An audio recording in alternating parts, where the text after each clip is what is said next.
other woman is a bitter, lonely life. My kids need me. What about this kid? Some turn rejection into rage. A girl from the streets plays Russian roulette with a married man. For the first time in years, she was living the high life. She had it made. A teen mom-to-be lashes out at her rival. You stay out of this! It was just the ultimate episode of jealousy. I wish I could stay here forever. And one woman's obsession with another tears a family in two. Get off me! She would have done anything to ensure that they could live happily ever after together.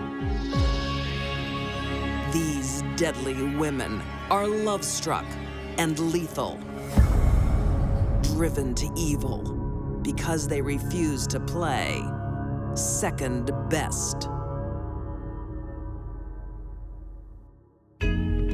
When you dwell on the fringes, she was the girl who was trying to find something better, didn't know how to get there. love can be cheap. All Brandita wanted was someone to love her. You threatening me? And life even cheaper. She knew that something awful was going to happen.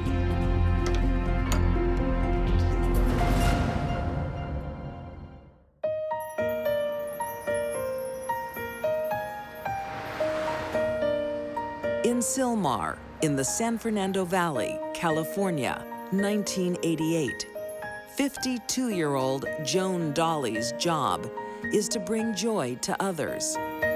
She worked at the Hallmark store, so you can imagine she was a part of a lot of people's happiest moments as they go in there and buy their cards. Dennis has been acting weird lately. But Joan's own Hallmark moments are few and far between. I think he's having an affair. Are you sure, Joan?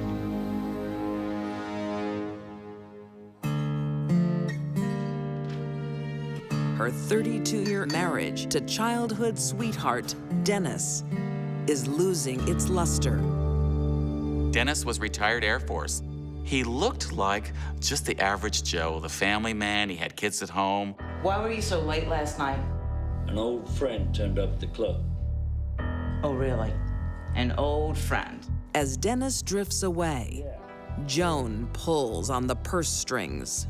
You've been going through money like water. Joan really kept tight reins on Dennis. I earn it.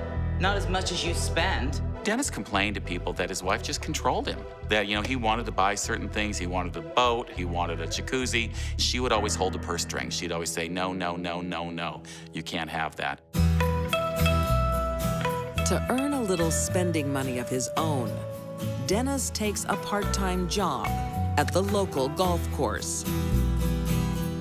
People saw Dennis as a happily married man, but they didn't know about his secret life. In his spare time, Dennis enjoys more vigorous pursuits. Dennis frequented the prostitutes on Sepulveda Boulevard up in the San Fernando Valley, not far from their home. Today, Dennis won't even have to leave work. 31-year-old Brandita Taliano walks right into his life. Brandita was kind of a typical street prostitute, worked in the San Fernando Valley. Hi. Do you work here? I sure do, sweetheart. Brandita is a heroin addict from the wrong side of the tracks. She was the girl who was trying to find something better, but didn't know how to get there. Maybe I'll call you sometime. Do that. Oh, you betcha. Dennis does call, and Brandita sees her new customer as a ticket off the streets. Here was this guy, this Air Force guy, this golf course guy who had a nice house. And maybe she felt, you know what? Maybe this is my turn.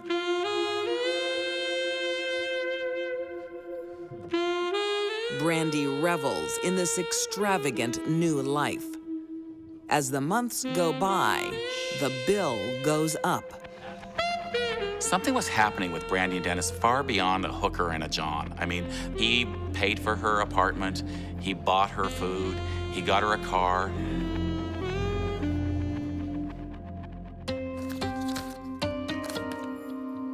Dennis spends all his time You're an expensive habit. and money away from home. 55-year-old Joan has had enough. In 1991, she's handed a ticket to freedom. Joan had inherited $70,000 from her mother passing away. And because it was left as an inheritance, it meant that it was all hers. She didn't have to share it with her husband. So that was her way out.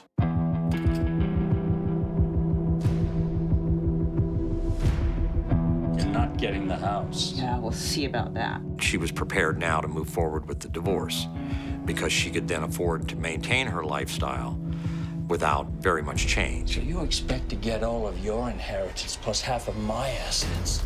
Divorce means Dennis will lose everything he holds dear, his money and his mistress.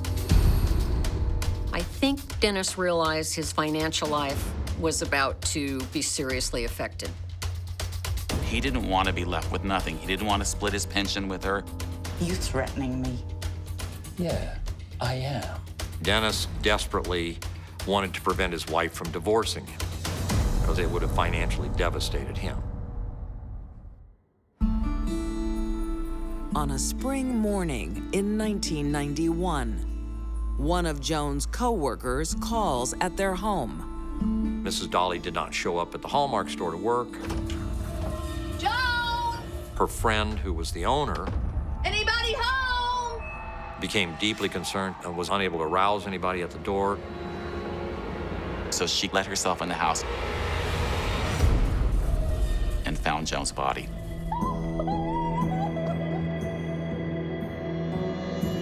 Joan has been bludgeoned to death. It looks like a bungled robbery. The assumption is, well, burglars broke in, and she was startled awake, interfered with the burglary, and they killed her to avoid her being a witness. Under Joan's fingernails, forensics find human tissue from her attacker. But in 1991, DNA tracing is in its infancy. They knew there was DNA there, and they'd hoped someday maybe that DNA would provide the answers to what happened.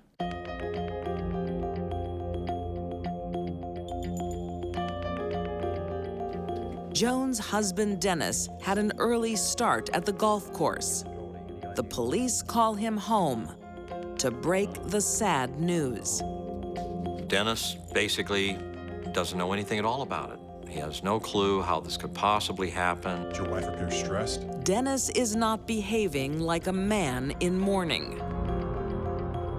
He was absent a lot of emotion that one would expect because your wife of 35 years had simply been brutalized in this fashion.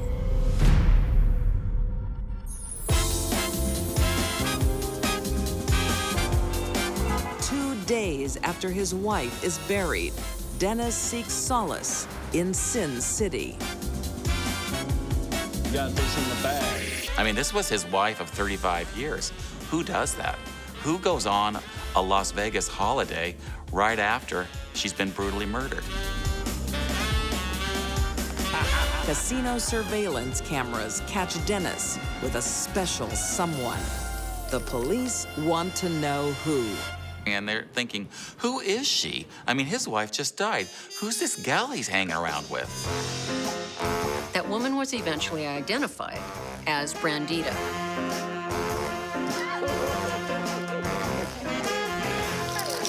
Brandita was living the high life. He was taking her to Vegas, buying things. She had it made. But before long, Brandy's glittering world will come crashing down. They searched her apartment and found a bunch of jewelry. Guess who that jewelry used to belong to?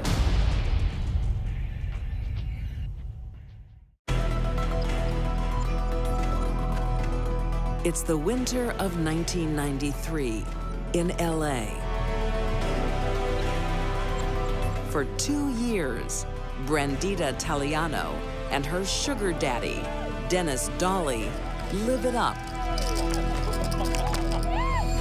Thanks to an inheritance from Dennis's murdered wife, Joan. 2 years after a crime has passed is enough time for the perpetrator to become comfortable, to think that maybe they got away with it. But their party is about to end. Brandita is arrested on a drugs charge. Brandy gets arrested, and when she gets arrested, the cops think about that old case involving Joan's murder, and they think also about the advances in DNA. By now, DNA analysis is common. The tissue found under Joan's nails matches Brandy's DNA. And there's something else tying her to the crime. During the course of her detention there, they discovered all this jewelry in the bottom of her purse. And it just happened to be Joan Dolly's jewelry. This isn't Brandy's first stint in prison. A few years earlier, when Brandy Taliano is locked up for theft, she has one loyal visitor, Dennis Dolly. Hey, how you doing? Brandita was in and out of custody.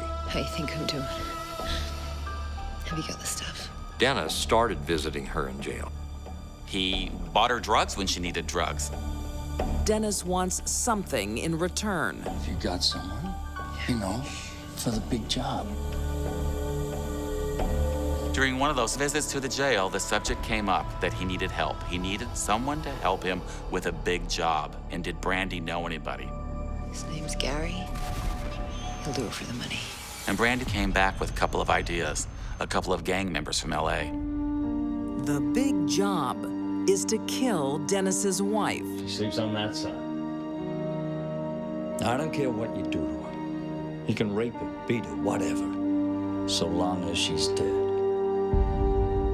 Dennis tells the two men he's employed to murder his wife of many, many years, the mother of his children, that they can go ahead and rape her if they want to. Just make sure she's dead when it's over.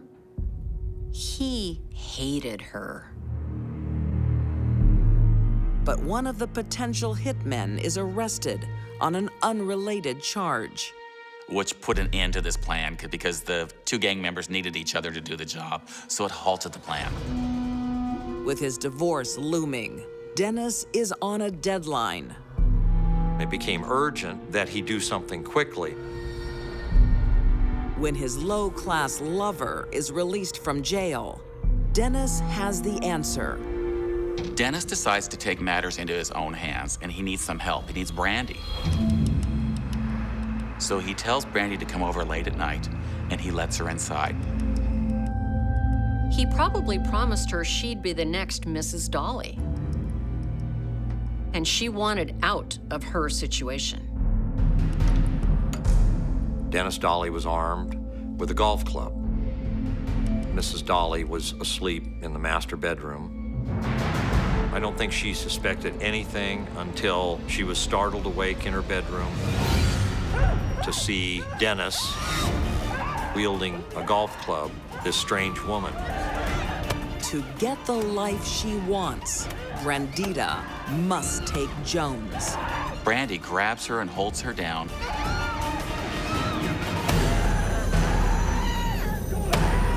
And that's how Brandita's DNA ended up under the nails of Mrs. Dolly.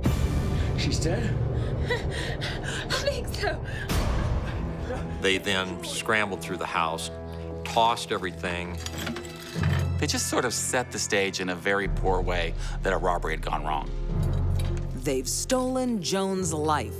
Now they squander her inheritance. Dennis spent his ill-gotten gains on a boat, a jacuzzi, a waterbed, and a gazebo. That's what Joan's life and their marriage was worth to him. With money as a powerful motive and damning DNA evidence, Brandita Taliano and her lover Dennis are charged with the murder of Joan Dolly. He was the most average guy in the world. No one could believe that inside of him was the ability to be this evil. In 1997, Dennis Dolly is convicted of first-degree murder and sentenced to life without parole. He dies in prison 6 years later. I don't think Dennis loved Brandy. I don't think he loved Joan. I don't think he loved anything or anyone. Dennis was all about himself. Brandita Taliano is also convicted of first-degree murder and sentenced to life. Brandy and Dennis had very different aspirations, but they'd both stop at nothing to get their way. All Brandita wanted was heroin and someone to love her. All Dennis wanted was someone to have sex with and to help him kill his wife, Joan. And then they met.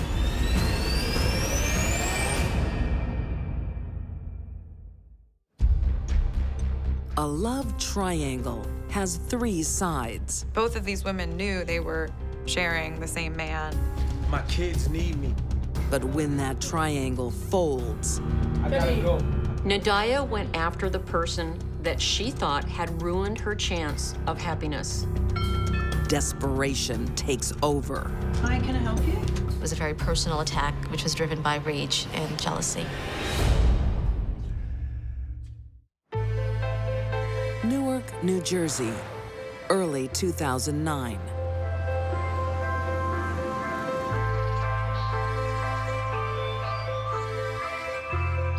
Sharon Mowens and Kenny Jones look the picture of happiness. Kenneth Jones was involved in a long, approximately 8 to 8.5 year relationship with Sharon Mowens. But the couple has recently split. They had an argument, some sort of a fight, the result of which was that Kenneth Jones moved out. Sharon wants a break. Kids, we gotta go. Come on, let's go. But Kenny is keen to reconcile.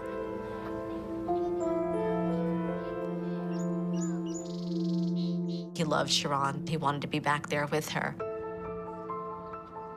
In the meantime, Hi, what can I get for you? Kenny's yearning for company. Coming up. He finds it when 18-year-old Nadia Venable starts work. Nadia Venable met Kenneth Jones through a mutual job in the food services industry. Kenny is only too happy to show Nadia the ropes. Nadia seemed like a relatively quiet, sort of under the radar, never caused any uproar. The attraction is instant. And this work romance quickly develops into much more. The relationship with Nadia Venable got fairly serious quickly. He moved in with her. Kenny finds comfort in the arms of this younger woman. I think he probably enjoyed the attention of having the two women interested in him. And he's happy to pay his way. I think he provided for her financially, at least to some extent. Nadia was very much in love with Kenneth Jones. So in love, she doesn't mind sharing. He had told Ms. Venable from the start that he was always going to be going back to Sharon Mowens, that even though they're separated, he didn't consider that separation to be final. Nadia was the other woman. Nadia thinks she knows how to win Kenny's heart. She became pregnant. I think we should call him Kenny. You sure it's a boy, huh? Far from bringing Nadia and Kenny closer, her pregnancy drives them apart. What time? I think the relationship between Kenneth Jones and Nadia Venable was also a lot of back and forth. I think that there was tension between them because of the presence of Sharon Mowens still being in their life. I'll pick him up. I gotta pick my kids up after school. Why can't she do it, Kenny? She has to work. They're my kids, too. Kenneth apparently did like the excitement of being in a love triangle. This one got a little too exciting. I thought you couldn't live with her, Kenny. My kids need me. What about this kid? Kenny. In April 2010, I gotta go. Nadia loses the tug of war when Kenny reconciles with his wife and decides to return home. The news that he was going back to Sharon came as a complete shock to her. I think that when Kenneth Jones went back to Sharon, she felt probably very devastated. Nadia is not just heartbroken. She's also left flat broke. The electricity bill was due. They were cutting it off. Their phone had been cut off for approximately a week. He left her high and dry. 6 months pregnant, no money to pay the bills. As Kenny and Sharon rekindle their relationship, Oh, heck no. Nadia's rage smolders. Kenny, you need to pay these bills. You need to stay out of our lives. Nadia hated Sharon. Both of these women knew they were sharing the same man, and they had had a few run-ins. Go! Kenneth left Nadia in dire straits. Desperate pregnant women can be dangerous. Nadia concocts a plan. What are you making? She wants to scare off her competition. Nadia went after the person that she thought had ruined her chance of happiness. She enlists her 15-year-old cousin to help. They took Clorox bleach, they poured it into 2 empty spice containers. They decided to go to Sharon Mowens' house, basically to beat her up was their intention. Nadia's jealous, jilted, and has nothing to lose. I think she believed that the only way that she could ever get him back was to take Sharon Mowens out of the picture altogether.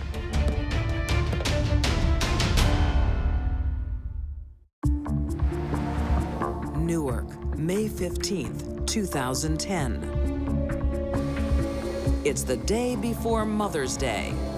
29-year-old Sharon Mowens has plenty of chores to do, while her partner, Kenny Jones, is at work. It was a quiet afternoon at Sharon Mowens' house. They were playing music. She was cleaning. Her 3- and 6-year-old boys were playing with their toys. Oh, did you make that at school today? Yes. Oh, but you know you're not supposed to give this to me until tomorrow. Oh. Sharon's not expecting any visitors today. But there's someone at the door. Kenny's ex-lover, 20-year-old Nadia Venable, and her teenage cousin. Putting her cousin in front of her was a decoy. It was to make sure that they would be able to gain entry into that apartment. Sharon's daughter doesn't recognize the caller. Hi. And that's exactly what Nadia Venable wants. They asked, is Sweetie there? Sweetie being Sharon's nickname. As they were asking that, Sharon herself came to the door. Can I help you? Nadia and her cousin threw bleach in Sharon's face that immediately disabled their victim. And then just started mercilessly punching and beating her until she fell to the floor. There was a struggle that led into the kitchen. Sharon grabbed a knife to defend herself, but it was taken from her and she was stabbed repeatedly. It was a very personal attack, which was driven by rage and jealousy. Sharon's only thoughts are for her children. I imagine she wanted to protect her children, didn't want them to see what was happening, and at the same time, fight for her life. For Nadia, it is mission accomplished. It shows how desperate she must have been to carry this out in such a brutal way. She must have just known what she wanted to do that day, and nothing stopped her. Let's go! Nadia and her cousin flee the scene. leaving Sharon mortally wounded. Sharon was stabbed 27 times. It was necessary for Nadia to obliterate her enemy. Sharon! Miss Mowens managed to crawl out of her apartment. She collapsed right outside of her door, right in the foyer where her neighbors found her.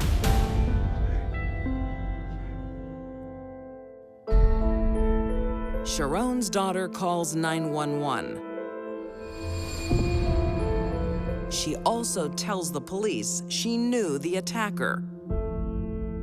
Sharon's 10-year-old was able to identify her and tell the police who did it. The next day, the police issue an alert for Nadia, never imagining the murderer will come to them. Can I help you? Yeah, my car's been stolen. Okay, what was your name? Nadia Venable? Police ultimately caught Nadia Venable because her car was actually towed. And so she went to the police station and said, you know, my car's been stolen. And the police said, no, you're under arrest for the murder of Sharon Mowens. Will you come with me, please? On trial for murder, Nadia tries to lay the blame on her cousin, but the jury believes otherwise. Ultimately, jurors believed that Nadia Venable, who had the motive, who was so angry, devised this plan, looped her cousin in with her, drove over with the purpose of beating this woman up, and then at some point, killed her. Nadia's cousin pleads guilty to conspiracy to murder. Her sentence is sealed. We can't really discuss what happened to her because she's a juvenile. In September 2013, Nadia Venable is found guilty of first-degree murder and sentenced to 55 years in prison, with no chance of parole until 2060. Nadia got what she wanted, Sharon out of the picture, but Nadia will spend the rest of her life in prison. Just 10 months after her conviction, Nadia dies behind bars of a seizure, leaving innocent victims behind. I don't think any person with half a heart could, A, kill someone, but B, do it with their kids just standing there. It was just the ultimate episode of jealousy and what it can do to a person. Multiple lives were profoundly affected by this murder. 3 young children, 1 unborn child. A young mother is dead, and a man is without his family or his girlfriend over jealousy.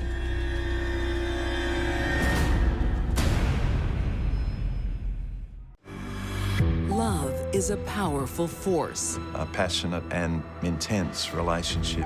It can bring people together. She would have done anything to ensure that they could live happily ever after together. Get out! And tear them apart. Get out! She needed to eliminate him for her own happiness.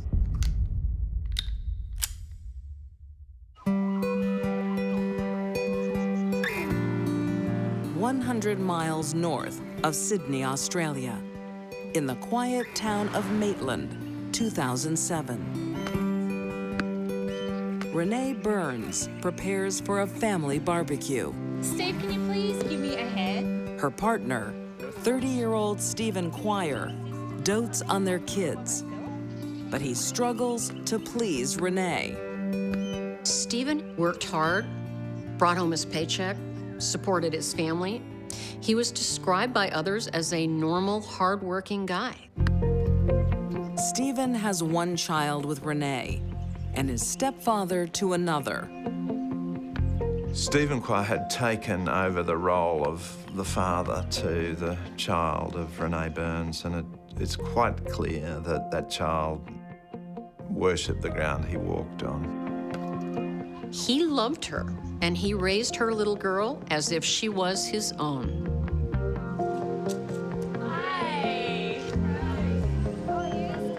Their guests today are Stephen's sister Amanda and her new partner, 23-year-old Tanya Lane.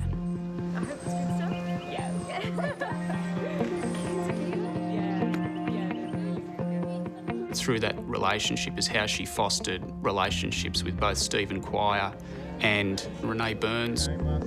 Over the next few months, Tanya becomes close to the couple. Renee cherishes this exciting new friendship.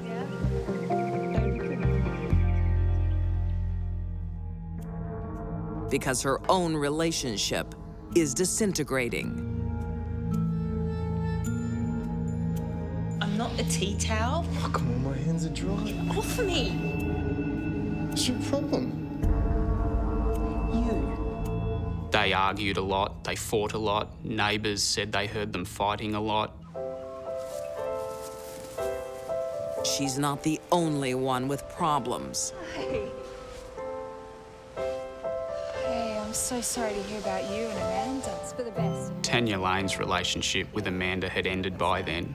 Tanya was spending a lot of time at the Rutherford home. I've been thinking about you.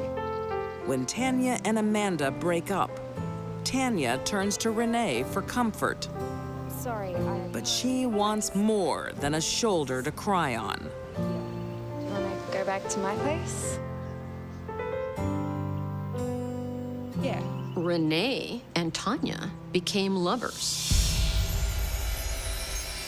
They went to great lengths to conceal the relationship. They purchased mobile phones. That one is yours. Don't let Steve see it, okay? Duh. For the specific use of communicating with each other. Hello? Hi, sexy. Wanna come over to my place? Yes. Renee Burns had commenced a relationship with Tanya Lane, a passionate and intense relationship. I wish I could stay here forever. You can. Tanya is head over heels, What about the girls? but Renee won't leave her kids. For Tanya, a part-time lover is not enough. Tanya Lane was besotted with Renee Burns and would have done anything to keep the relationship going. On December 23rd, 2008, Tanya asks for a meeting with her lover's partner, Stephen. Intrigued to know what's going on, Stephen agrees to a late-night walk. They walked away from houses. They walked away from where people might be able to see what was going on.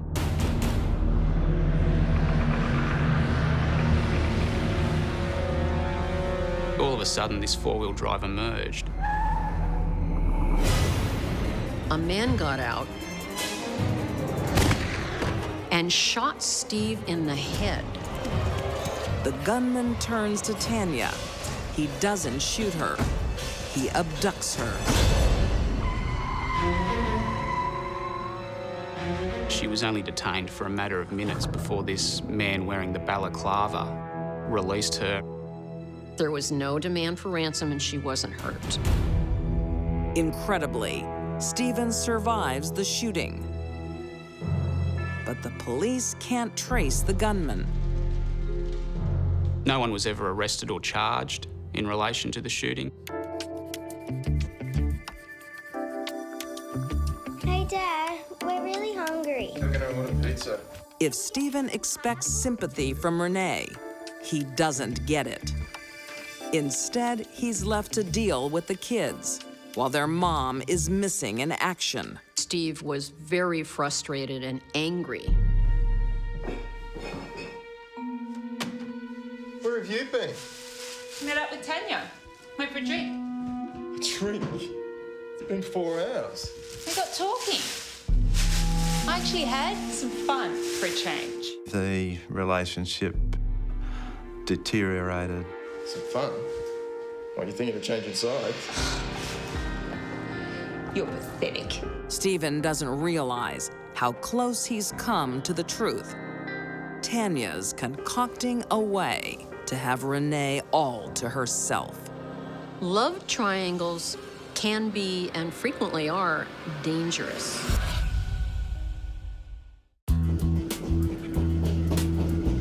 January 2010, the country town of Maitland, Australia.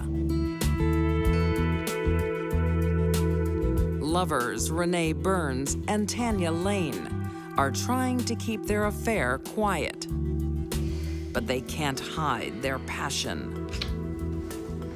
Tanya Lane was there a lot of the time, and a lot of their neighbours and friends suspected that something was going on. It's him. He's early. Get dressed. Renee Burns' partner, Stephen Quire, ignores the gossip until he comes face to face with the truth. Steve, what the hell? She doesn't love you. It's over. Steve, let her go. Get out. Ted, go. It's okay. Stephen Quire banned her, said that he didn't want Tanya Lane ever coming back to the house again. Oh, well, aren't you just the hero, you big man? When Steve found out that Renee was involved intimately with Tanya, Steve and Renee began to fight not only verbally, but physically. Stephen is now convinced of one thing. Tanya was behind the attempt on his life. Stephen believed that Tanya Lane had lured him to that location. Steve believed that Tanya had been the one that shot him, but he stayed around. He forbid Renee to see Tanya. The two lovers can't bear to be parted. You okay? Yeah, kind of. Leave it to me.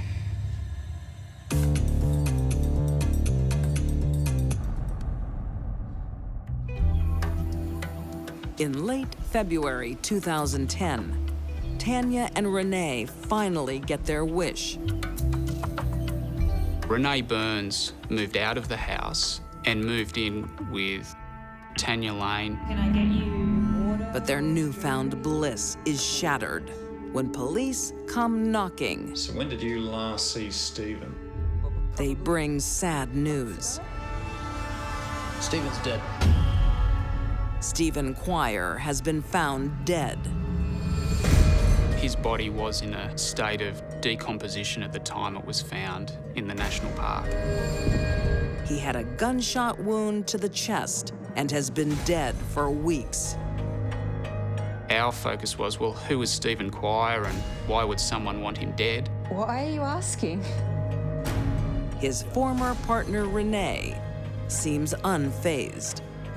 She and the kids haven't seen Stephen for a month. I thought he'd left.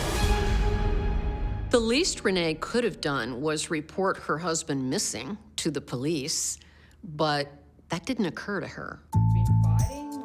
The police smell a rat.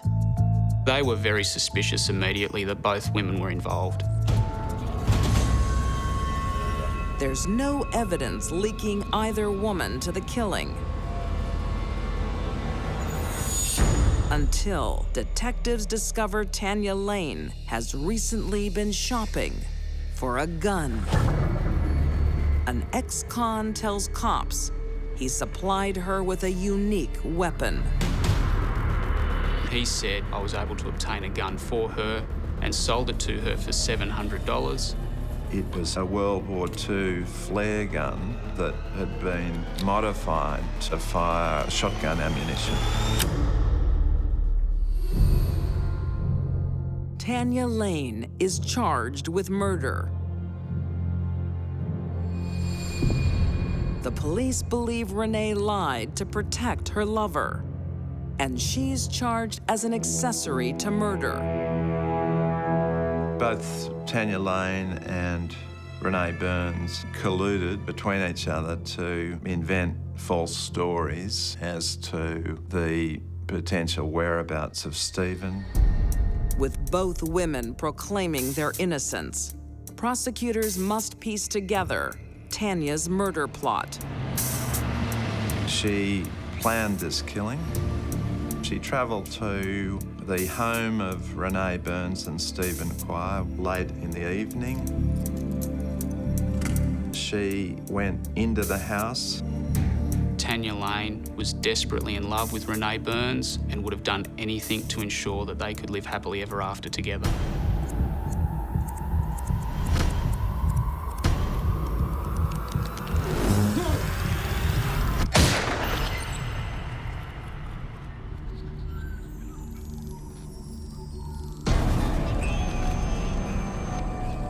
After the murder, Tanya dumps Steve's body and the gun.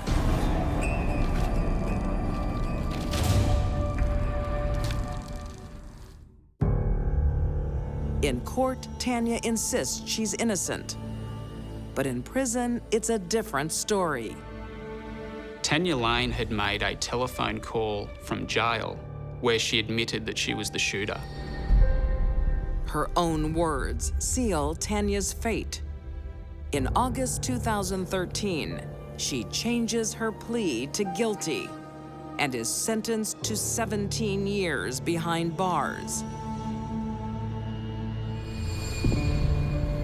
Renee Burns pleads guilty to accessory to murder after the fact.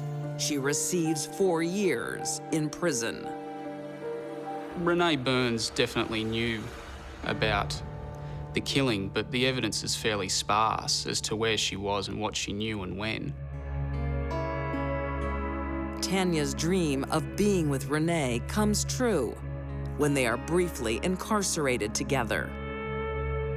So it certainly appeared that the relationship continued whilst they were on remand and in jail together. It's a final disrespect to the memory of Stephen Quire, a loving father who stood in the way of a wicked obsession. Steve was an obstacle. Tanya needed to eliminate him for her own happiness. And that's what she did.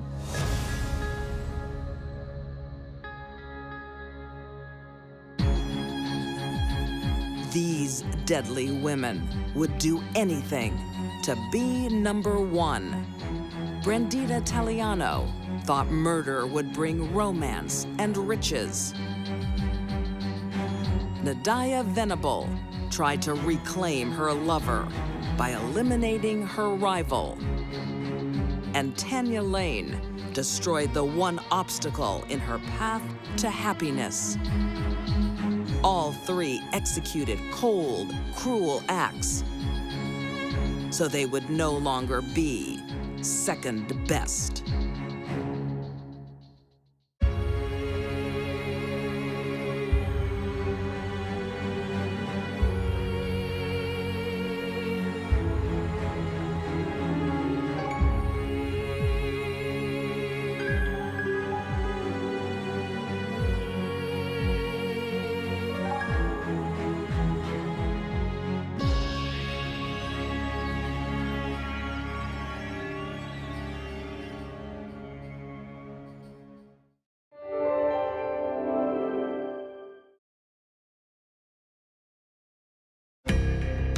She had a very long record, primarily of possession of controlled substances and petty thefts with priors, because it becomes a felony if you have a prior. And she was in and out of custody as a result of those parole violations, those kind of things. Hi, Dennis.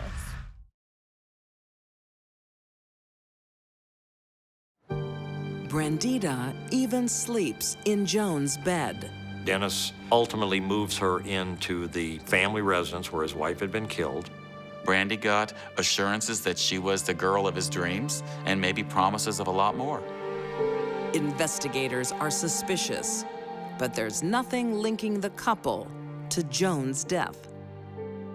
They just don't seem to have enough to go on, and they let the case go a little bit cold.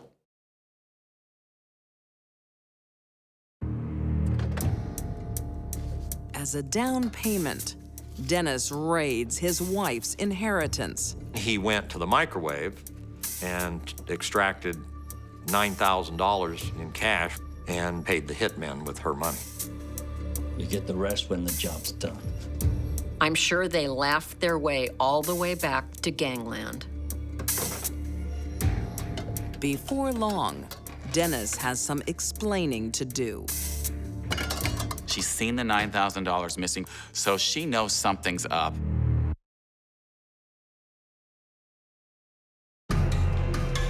Dennis also dumps the murder weapon. They couldn't find any of his golf clubs. All of those were gone.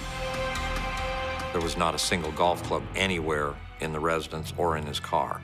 And this is a guy who's played golf his whole life.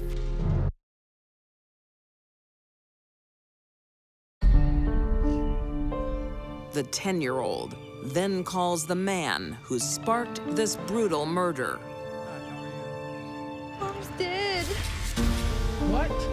This man had left her, had gone back to Sharon Moens, partially in revenge at him for leaving her, and also a real intent and wanting to strike at the woman that took him away from her. Why Nadia didn't target Kenneth because he left her high and dry, I'm not sure we'll ever know. But I do believe Nadia thought this was the solution. Murder equals happy life. Nadia Venable tried to point the finger at her 15-year-old cousin. Tried to say, I was just going there to collect money. It was my cousin's idea to do this. It was her idea to carry this out. Is Sweetie there? When they first went and knocked on the door, she was surprised when her cousin threw the bleach, and the fight started at that point. And it was her cousin who stabbed her repeatedly.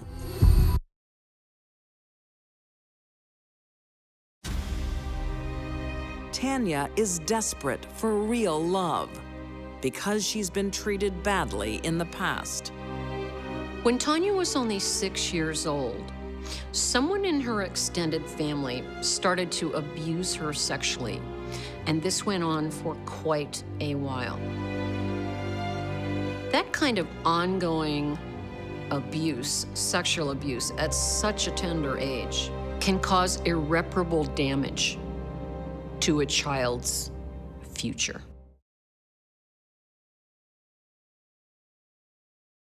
Renee has also been spreading rumors about Stephen's disappearance.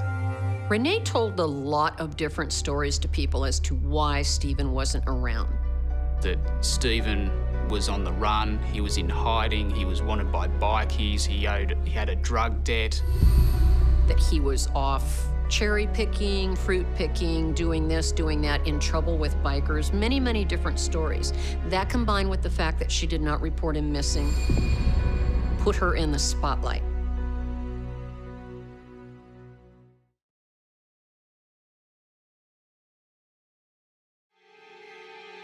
One of the neighbours told police that he'd seen a four-wheel drive, perhaps with a trailer, pull up or pull into the backyard of the house. The body was disposed in a national park, albeit not far from a very busy road. It's very difficult to believe that Tanya Lane did everything she's accused of doing on her own. That is, the moving of Stephen Quire's body, the digging of the grave. She could not have done all of this on her own. She had to have help. And as for the unique murder weapon, Tanya Lane told police that she threw the flare gun into the Hunter River, but the gun was never found.